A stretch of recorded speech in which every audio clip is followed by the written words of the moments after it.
अखिलेश यादव की नजरें इस बार लोकसभा चुनाव में उन वीआईपी सीटों पर है जो भाजपा के खाते में है, चाहे वाराणसी सीट हो चाहे मथुरा सीट।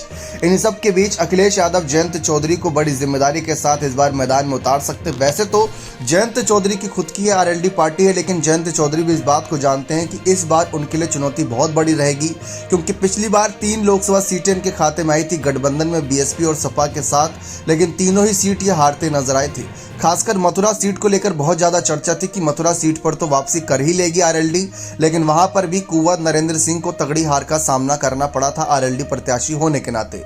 लेकिन अब चर्चा इस बात की बहुत ज्यादा है कि किस तरीके से इस सीट पर क्या कुछ समीकरण बनेंगे।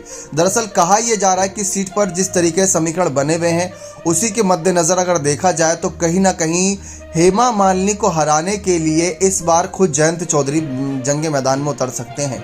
साल 2009 में जयंत चौधरी इस सीट से सांसद बने थे, इस सीट से सांसद चुने गए थे और तब उनकी जीत काफ़ी अच्छी हुई थी 1 लाख से ज़्यादा वोटों से।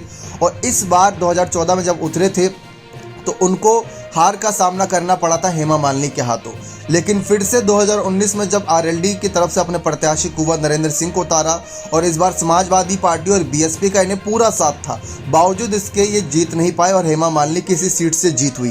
तो ऐसे में इस बार इस सीट को जीतने के लिए या तो खुद जयंत चौधरी सीट पर उतर सकते हैं या उनकी पत्नी, जी हाँ, उनकी पत्नी को लेकर ही बहुत ज़्यादा चर्चा थी कि जयंत चौधरी की पत्नी भी अब चुनावी मैदान में उतर सकती हैं।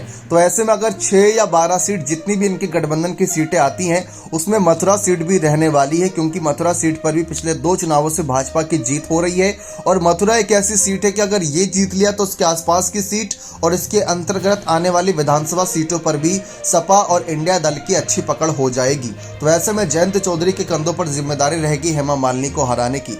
आपको क्या लगता है कि क्या इस जिम्मेदारी को बखूबी निभा पाएंगे या हेमा मालिनी को नहीं हरा पाएंगे? तो अपने कमेंट सेक्शन में जोड़ दीजिएगा। बहुत बहुत धन्यवाद।